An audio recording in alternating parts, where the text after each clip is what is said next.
continuing to work towards the nation's 250th birthday, let's look even deeper into the past. We'll go to August 10th, 1674. A Dutch force commanded by Naval Captain Jurien Ernouts aboard the frigate Flying Horse overruns the 30 lightly armed French soldiers at Fort Pentagoet during the Franco-Dutch War from 1672 to 78. That's when that ran.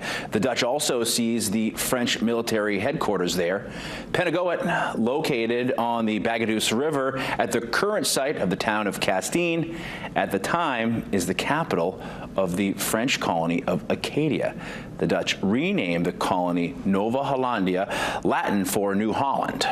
Until tomorrow, I'm Brian Sullivan.